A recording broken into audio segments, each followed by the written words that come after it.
Hello, I'm Chris Kaladikis, ICT teacher, YouTuber, and founder of Maxim Education. I'm Robert Namoski. I run the Tuition Centre and the Martial Arts Centre, and we're very pleased today to welcome our next guest. Welcome, Kim, to our podcast. And just a little bit about yourself, Kim. How'd you get into teaching, and what do you enjoy about it? Okay, so it's funny you say that because I had a conversation with my son today. He was talking to me about him going to uni, and he said, "Oh yeah, what did you study again at uni?" I said, "I studied human movement and health education." And he said, "Okay." And he goes, "Oh yeah, well, why'd you get into that?" And I said, "I don't know, I just got into it because I got the marks and I wanted to go to Sydney Uni because it was down the road from me. So I just went there and I was going to go and do business." And he goes, "Oh yeah, so why'd you become a teacher?" I actually liked it. And I just stayed at it. I'm not sure why, but I did. But anyway, I was teaching for 17 years and then I bridged out and I took a role in health. And so I also do work in health. So I am actually gone back teaching this year, 1 day a week. So I work in health and I also work in schools. So it's a bit of a mixture. Okay, and with that, Kim, today we've obviously got you for a very important topic, which you think is on a lot of parents' minds. A lot of young people don't know the fact. Your career is kind of taken to be an expert in the area of vaping and what's kind of going on in schools and the programs you're kind of setting up with students in schools in conjunction with those schools. How did your pathway through health and teaching kind of land you in this subcategory? What brought you to that area of vaping?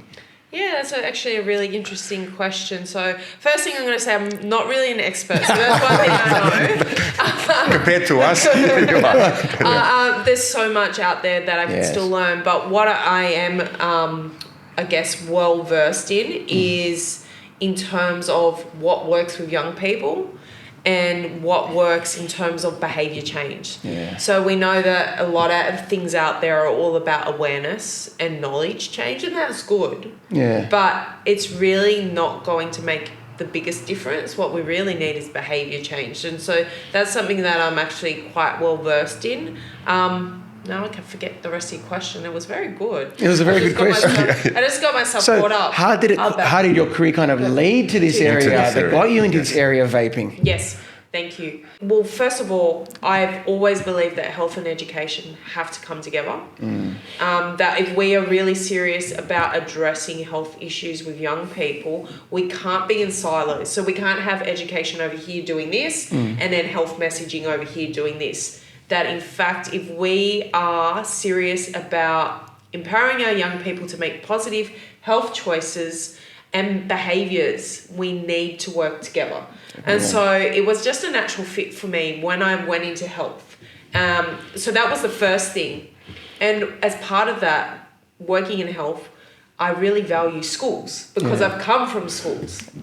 And so when we work in schools with another one of our huge projects, which is again about prevention of health issues, we don't want to have kids hospitalised. So well, not kids, in the future be hospitalised. So our programs are all about, preventing hospitalisations. Right. And so we do meet with our schools regularly and we have conversations with them. So it's a real partnership, it's a collaboration. And we will ask questions. And so it was really during the COVID era. And we remember the COVID era. We're going into schools every now and then. We're asking, different people at the school executive, how's everything going? What's your number one concern? And what we found really interesting is that during that time in that late 2020, early 21, it wasn't COVID. Yeah. It was vaping. Is it that prominent?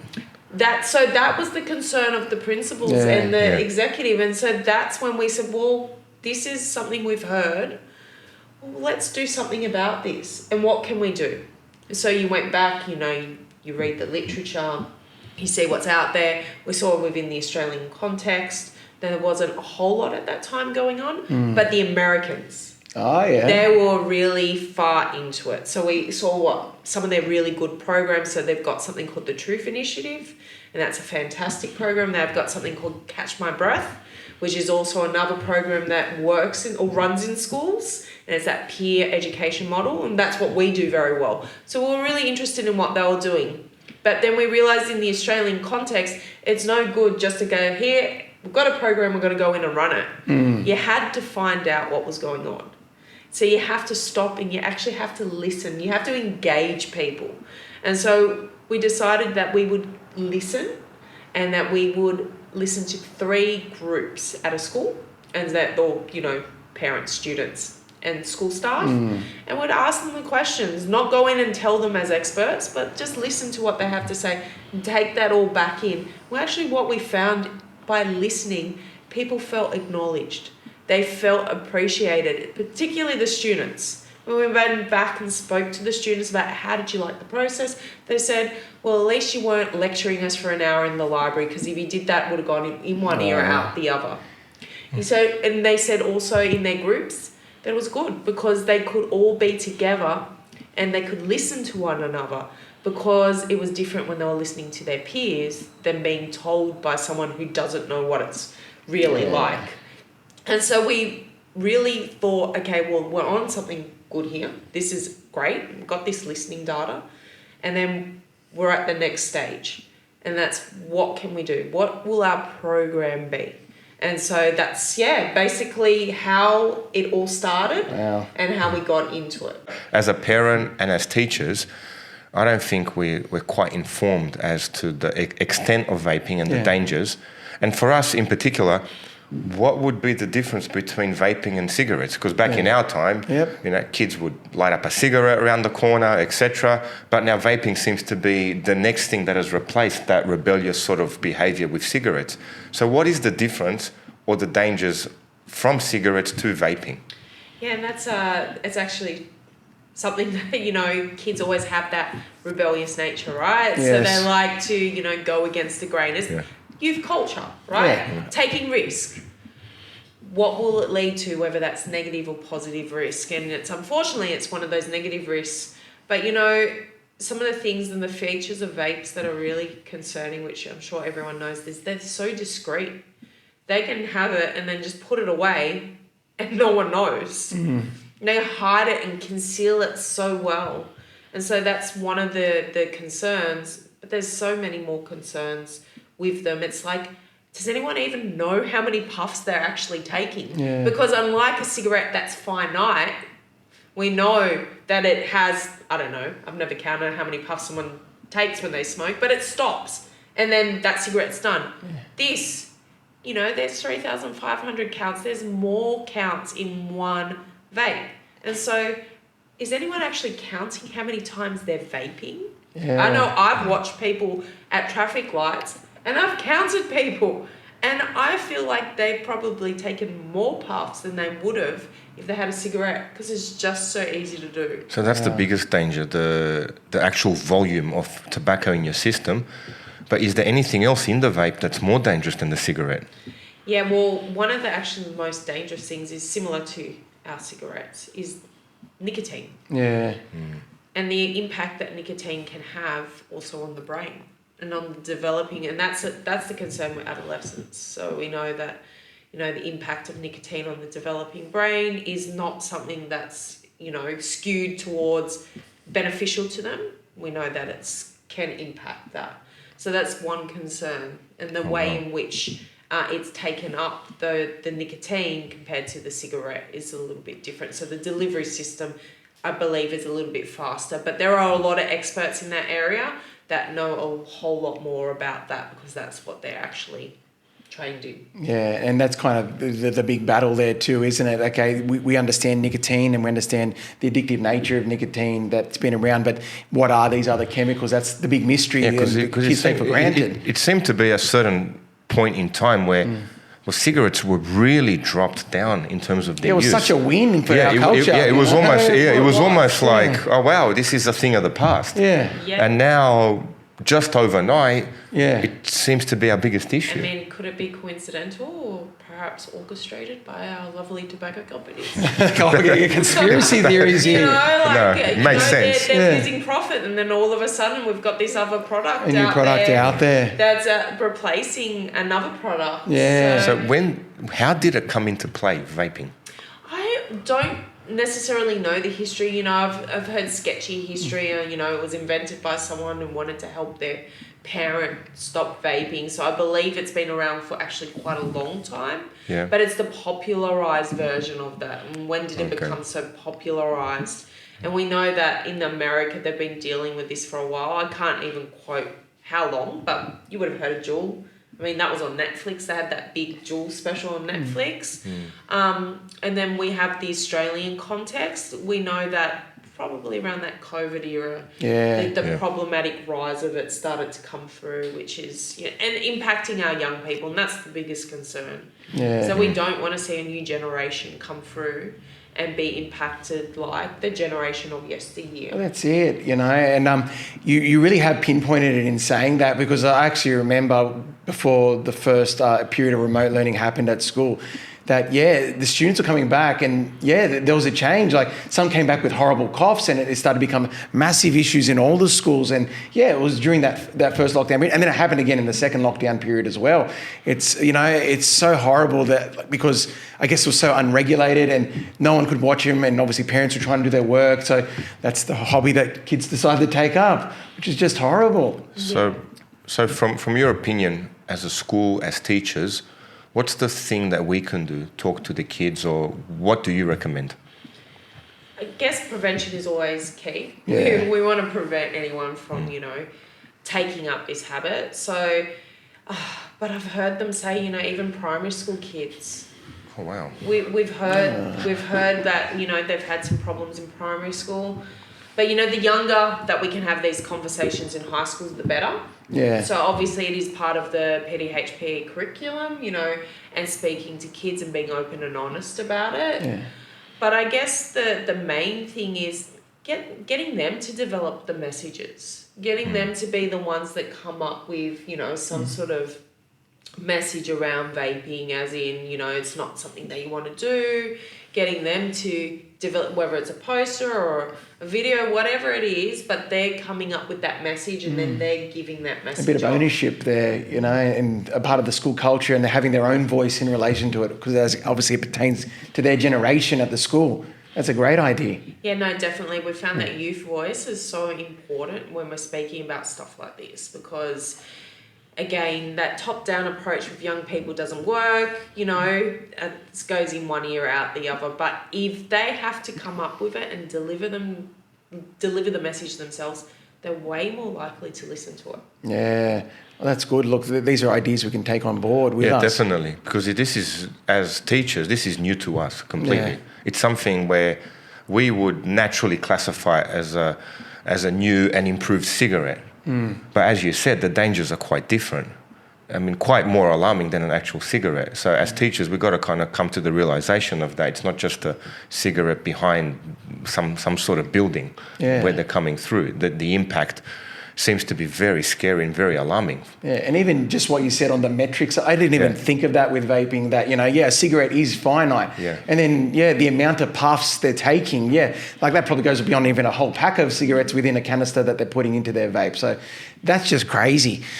Thinking along those lines of cigarettes as well, then, like with smoking, there's passive smoking. Is that a similar case with vaping? Is there passive vaping? Yeah, there is something called passive vaping. There was a really good article last year in The Conversation. So I think you guys all know the publication, The Conversation. And it was all about passive vaping, because yes, it can play an impact. But there's also something, I think the term's called third-hand vaping, which just basically also means, and it's something that I'm not going to speak a lot to, I'm just going to put the term out there, is if you're in a room and you're vaping and that residue sits on a chair, and then you leave and you have children around and they come into the room and they sit on that chair, there is something where they think that can still impact as well. So in terms, if I go back to passive vaping, I know for myself, it's one of those things. I mean, I have some friends, right? I remember this. They wouldn't smoke inside the house because no one would. That's taboo. You don't smoke inside the house. It's actually shameful, right? Yeah. Then the vapes came to popularity. And then I went to their place, and then they're all sitting around a table and they're all vaping. And I'm just like, well, what do I say? I don't know. I don't want to be in the nanny state all the time, the bossy parents all the time. So whatever, just suck it up. But I got the worst rash on my chin all the way down to my chest. I don't know if that's coincidental or if that's something as an impact of this, because it's not. People go, it's just water. Yeah. It's not. It's an aerosol. It's like, imagine deodorant, and you're spraying deodorant, and that's what's coming out. So it's an irritant. It's not this harmless thing that some people make it out to be. No, it's not. So I don't know. I think that potentially that was definitely a case of passive vaping. On my behalf. And having a reaction to it. And it's funny you said that too, because like with cigarettes, they had a stench, it's the smell, that yucky tar kind of smell. But with the vapes, they smell like watermelon. And people think, then, it's more probably socially acceptable to do indoors, which, is probably their reason for justifying it in that case. And, it's so funny because one of the worst smelling places ever in a school was obviously the bathrooms. And then it was funny, and I bet you're thinking where I'm going with this. Yeah. You walk into the stinkiest part, it actually smells like watermelon in the school toilets. Like, you so know what's going on. And it you know great. exactly. Yeah, but it's the exact opposite thing. Like, it's a nice smell, but it's obviously this horrible thing that's happening in there, and, that's destroying them. But I think that's a bit of the too why people think they can just do it wherever they want. It's all okay. It smells nice. Naturally, if it smells nice, it has to be good for you. Yeah, that's right. Yeah, it's. If it looks fruity. That's right. On the package. Yeah. Then it's fine. And I guess, does that then bring it back to how then it can be targeted at kids? It's like the lolly cigarette then, isn't it? Well, that's right. There's a whole breadth of information about how they specifically targeted young people with that marketing. If you think about it, the colours and then the fruity flavours, all those things that seem appealing. And then also the lack of warning on those packages. There wasn't anything that really said nicotine is contained in this. And so it was that belief that, they're nicotine free, they're fine for me. And then with the testing of the vapes that was done, and there was a report released last year by New South Wales Health, that actually it was a very high percentage. I can't quote the actual percentage, but it was high 90%. That had nicotine in the vapes. That's literally criminal. Yeah. Well, if you think about it, you've got nicotine in a product that you're not disclosing. Yeah. And you're actually selling it, and it smells nice. Yeah. I mean, that's as criminal gets. Like, you can't. There's no way around it. Would there be a lawsuit to it, or? Yeah. Is anyone looking into that? Because it's unbelievable that cigarettes have their package with all this horrific imaging. Now you've got a product that smells nice with nicotine in there, and you're not even disclosing that there's nicotine in there. Yeah. I mean, this is beginning. The more we get into it, this conversation's it's getting more and more scary. Well, that's how it's grown, hasn't it? Yeah, The really. lack of previous lack of regulation and no one knowing the facts, which is what's got people thinking like, this is better than smoking, and kind of having people thinking it's the safer option, isn't it? Yeah, I think that's where the government really stepped in, and that's why we've got the disposable vapes being now banned in Australia. So that was something that was taken very seriously, I know. That when the government came in with Mark Butler, our health minister, our federal health minister. Oh, great. And I know that they took that really. And so, and that's why I saw a billboard that I referenced to you earlier outside of this conversation that said, Albo, the vape ban won't work. It will hurt. Stop this now. Yeah. Something to that effect. And I thought, wow, that's really interesting that, that's such a huge billboard put up there with these words. In a prime location too, wasn't it? Yeah. And why? Because, is it about keeping people healthy and safe, or is this about maybe money's going to be lost from this? Yes. Yeah. And that's an unfortunate thing we're seeing now. So regulation has kind of come in, and last December I believe it was that vaping is now treated just like smoking in public places. It's fully banned. But I was on social media the other day, and just up in my feed, a group known as the RVA Association were out there saying, adults, we need to have our say in relation to vaping, and we should have our rights in relation to vaping. But it's bigger than that, isn't it? Like, it's very, narrow-minded for these people to be putting that kind of stuff first. I don't know, how does that make you feel that there's now people on the other side trying to combat to keep vaping? Yeah, I guess that's the adult like you said, for me, my lane is the adolescents. Yes, of course. And working with the young people. And I know that it's something that we don't want to see them have to deal with. So definitely happy when those laws come into play. I thought that was really brave of our government to, courageous to step forward and take that stand and really put those into play and banning those. I know, because we all know how politics works, and of course that would lead to obviously groups then targeting the government. But yeah, you're right, they did take a good firm stance on that. And yeah, it's for our young people who we're trying to protect and who we're trying to support. Young people then chucking the cost on Medicare. Yeah. And like we were talking previously, I mean, what will be the long-term effects of this? Yeah. I mean, have we got a generation that we've actually gone backwards in terms of their healthcare? What is the research on that, or what's happened? Is there any long-term projection as to what will be the outcome of this phenomena? Yeah. Well, I mean, there are some papers that have been released talking about the long-term effects that it can have. One of them talking about it can actually lead to the onset of asthma.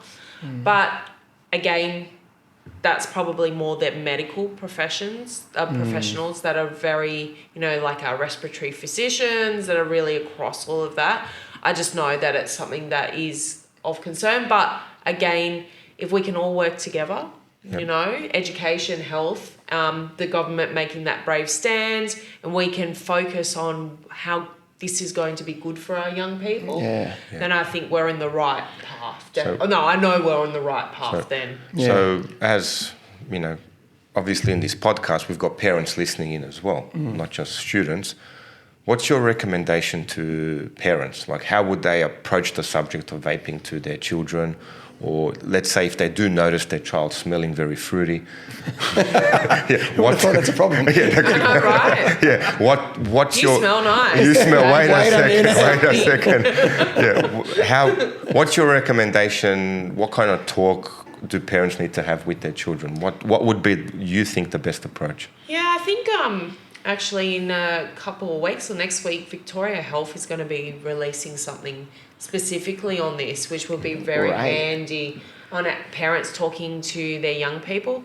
I know that there's also some stuff out there already, but I guess the best thing is that if you can be open and honest with your kids and also, not accuse them, but just ask them, have you heard about this?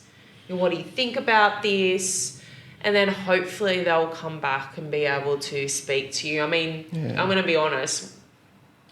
I've been working in this for a few years, and I know one of my sons said, I had a vape at a party, and I was like, but you know what I do?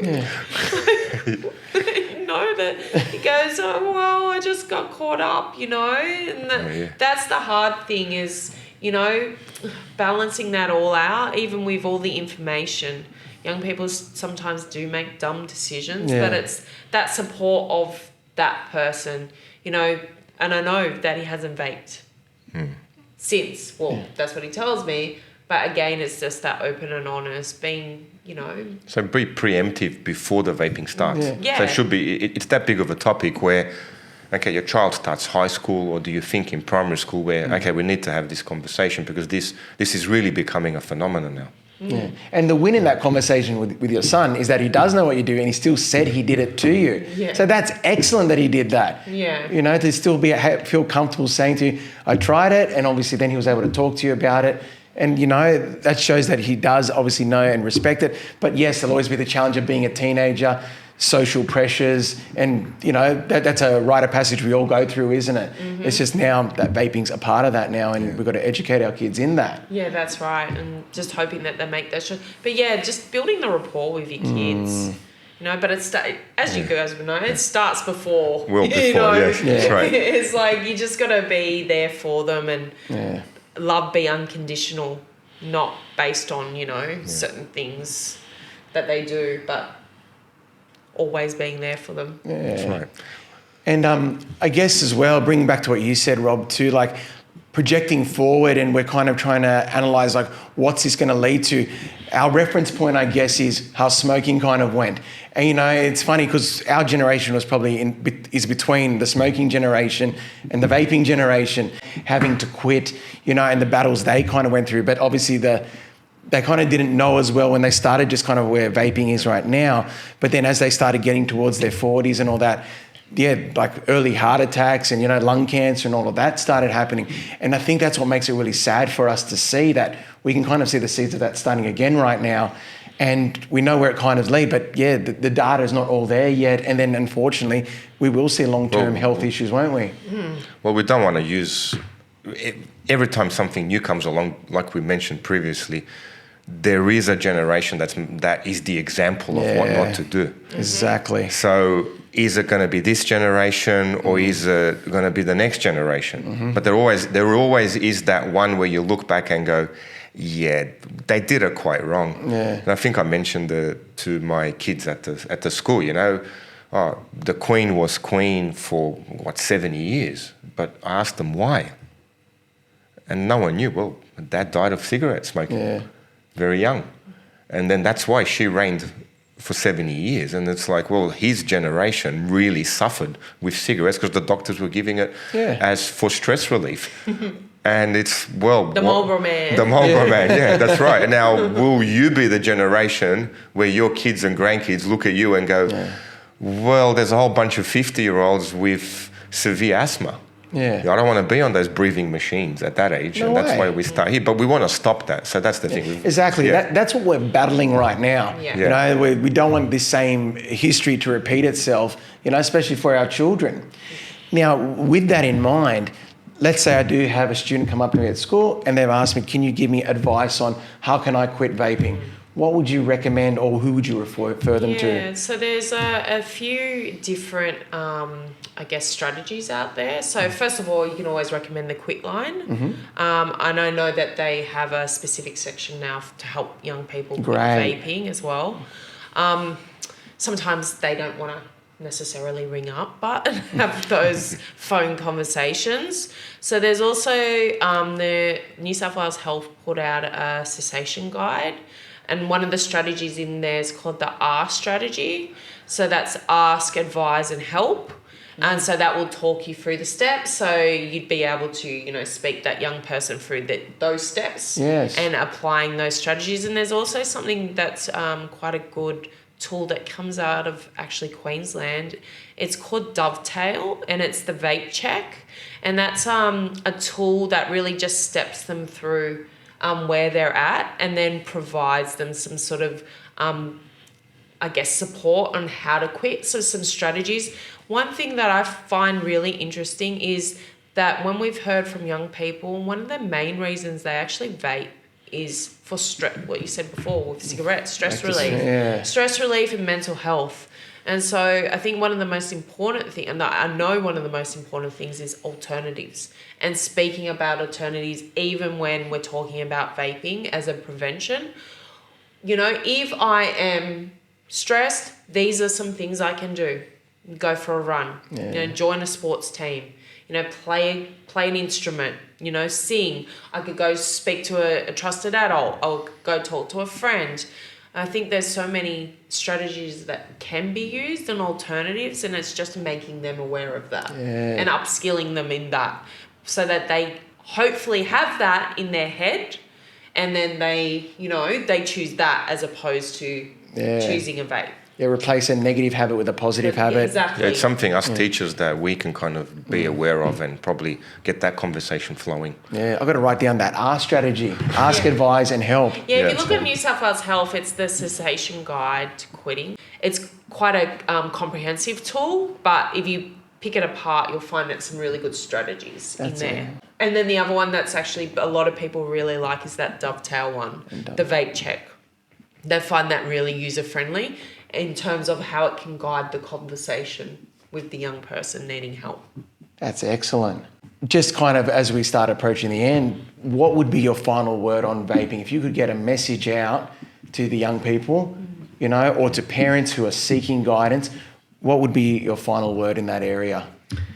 My final word is actually just getting the young people, again, coming back to youth voice, getting them to come up with the messages, the peer-led messages. We know the peer-led approach works because they see that peer as being more relevant to them. You know, as much as I think I'm relevant and funny, apparently I'm not. You know, Don't we always the younger person apparently is better than I am. So, you know, I think that really helps. But not only that, I think everyone knows when you go to teach someone something, you learn it more and you understand it more. Yep. It's like I'm trying to teach one of my sons how to drive, and all of a sudden I'm understanding why I put my foot on the brake here or why I turn the wheel like this because I'm having to teach it. So it's the same sort of concept. So if we can get them to come up with the messages and share the messages, I think what we're going to see is that shift, and they become the ones that are, you know, again, out there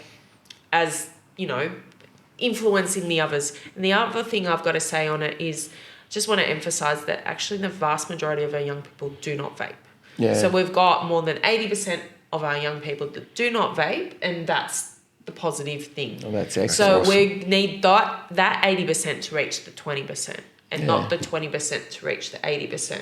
Yeah. And so it's just shifting the lens on that conversation. Again, if we can just use youth voice there, they share the messages, I think that's where we're going to see the wins. Yeah, oh, that's excellent. That's great advice for leaders like yourself at a school. Oh, definitely, you know, for the students to get that out and, you know, as I said before, own that, you know, and actually know how to approach their peers about that. Like, that's a fantastic success. I've actually ended up writing down more things. You said you give me some absolute gold to go back to work with, which I appreciate. Yeah, absolutely. Thank you. Thank you very much. This was well informative, and we're really looking forward to having you on as a guest. Yeah, thank you for giving up your night tonight and being with us tonight. No worries. Great. I got my noodles, so I'm all good. Cheers. Cheers. Thank you. Okay, Thank you. thanks for listening to the Educational Podcast tonight. I'm Chris Kaladikis. I'm Robin Amoski. Thanks, Kim. Thanks, Kim. No worries. Thank you.